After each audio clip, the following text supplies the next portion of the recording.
Hi, it's Leanne. Today is a very special day for me. It's my daughter's birthday, but let me tell you why it's special to me.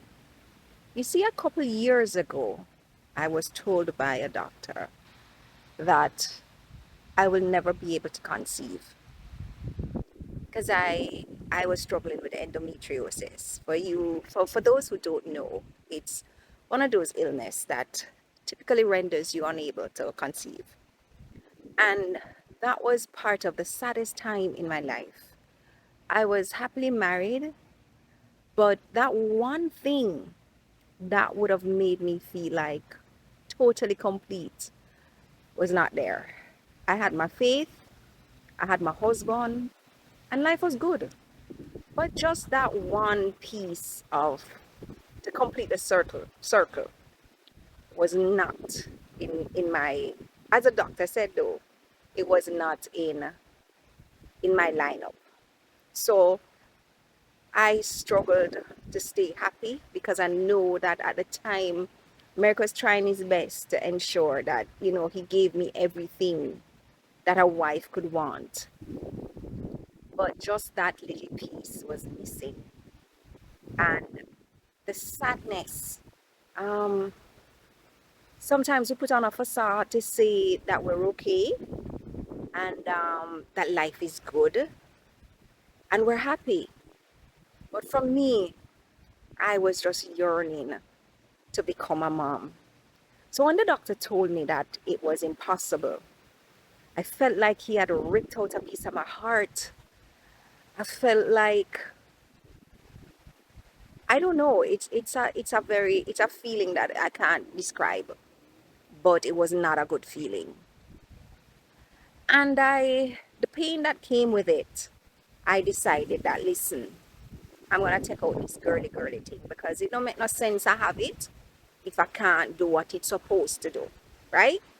So my girlfriend Kathy at the time, she introduced me to a very special doctor, Barbara Noel.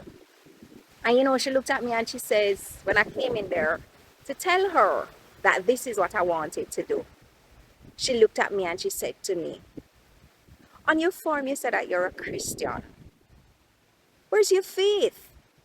Where is your faith? And I felt so bad. And she says, if you want this done, I can't do this for you. So she said to me, this is what I plan to do with you. I'm just going to do a DNC and we're going to take it from there. When do you want to do it? And I had some things lined up at church to do. Because if anybody knows me, my church is extremely important to me. At the time, it was important. Now it's my life because I didn't know the journey that God had for me. But I had something to do with Sunday school. And I said to her, let's do it after Good Friday. And then, because I knew I would have needed time to rest. And I did it. And, I just shrugged it. I said that, it not gonna happen. So, I'm gonna kill up myself. And down in the November, when America and I came up, because at that time we travel like nobody's business, no care in the world. 6 times a year, we're back and forth. So we're up here, and I just felt very cranked and lonely, sleepy. And when I went back to Jamaica, I said, check out yourself, because something not right with you. Anyway, I went back to Barbara, and of course, I guess she expected me to be really excited and jumping and bubbling all over the place. I really wasn't. Because when she gave me the news that yes, pregnant as ever, I said to myself, and I'll get connected to this little thing inside because if I lose it, then it's greater disappointment and tears for me. And I wasn't willing to put myself through that. So I didn't get connected to her. At the time, I never even knew it was a her. There were so many incidents where I could have lost her. One time, Merrick was away, and I had to call our best friend Patrick, who lives around the road, and I had to say, what happened, Patrick? This is what is happening to me. And Vera hopped into her car, middle hours of the night, because America was traveling. Took me to the doctor. There was another time something's happened and he had to come rescue me.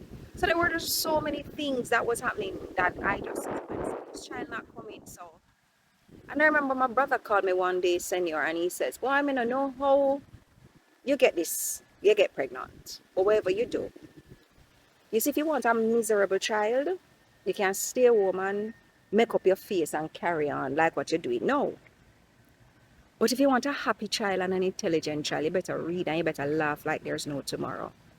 And I took his advice. I sent my helper, Miss Janet Brown at the time, downtown, and she bought me a Jamaican. I laughed like there was no tomorrow. And when the time came and baby came, and I had a cesarean, so I can't tell you that, she was coming, but I wasn't letting go. I didn't want her, but I wasn't letting her go. So what happened now is she came, and from the moment that that little girl eyes made mine, I've been in love. I can't tell you that it has been nights in the corridor walking and trying to get her to sleep. No, I can't tell you that she was that kind of baby that was miserable. I will tell you that she's a quiet child. She doesn't speak much. People ask me if she can talk. Well, see her in her elements at home. It's a total difference than seeing her out the road. But today she celebrates her 13th birthday. But today I celebrate 13 solid, what I want to call it now, 13 solid, concrete faith journey walk. Because without God, she would not have been here. If I'd listened to man and take out the womb and throw it on the light post, as they had said, she would not have been here. I gave God a try. God has always been there for me. Sometimes I don't hear, because we're all RDs. I RDs like nobody's business and just like things my own way. But I thank God that I listened to that doctor, that angel that he sent in the form of Barbara Noel, that angel that he sent in the shape of Kathy Webb, that brought me to her, and that I listened. Right now, America and I, parenting for us has been beautiful. And I just pray that we stay grounded in church. That's why when I do things, I don't do it to be seen. I do it because I'm thanking God. I thank him for opening my womb to bring forth Abigail. I thank him for leading me down the pathway so that I could find Merrick as a husband. I thank him for giving me the family that I have. We're not up in each other's business, but when needed, we surround each other like angels. I can't see myself without this 13-year-old. And sometimes people will say you worship her or she smile. Don't say those things to people unless you know the journey that somebody has been on. Because if you knew my journey, then you would know. Because if you know my journey, you would know what I've gone through. You would know the reason why when I look at her, I smile. Because this is a gift that God has given to me. And I will treat the gift as though I would treat God. I won't worship her and honor her in the way I do to God. But I will love her like how he loves the church. Because this is what he asked us to do. I bring her up in church. I have her. People say that, me just push her in everything. I have to expose her, I expose her at school because as parents, we're supposed to give our kids the best. But also, she's in the choir. And you'll have little negative Bettys coming around about, But I want her to know who God is so that the moment America and I leave this earth, she stands strong on her faith. She will wobble like I did. I went out a road and I went asylum and all them things when I was younger. But I found myself back to church, and that was because of how I was brought up at Holy Rosary Prep School, St. Peter and Paul, and coming back to Stella Maris. But I want to grow her that way, so that she's rooted and grounded in God, so that when anything shake, she know where to come back to. So unless you have been through what somebody has been through, what I've been through, please don't tell me all those garbage that you want to come. Abigail is a blessing to me. Abigail is a blessing to my marriage. And today, her birthday is my faith day, because it is the faith I had in God, wavered a little bit, but it's the faith I had in God why she's here. So I want to tell her, happy birthday, Abigail. You mean the world to mommy and daddy, and I know to Craig as well. You mean the world to a lot of your friends, a lot of your teachers, both in school and at church, or church family. You mean a lot to everybody. And you were placed there, Abigail, for a special reason.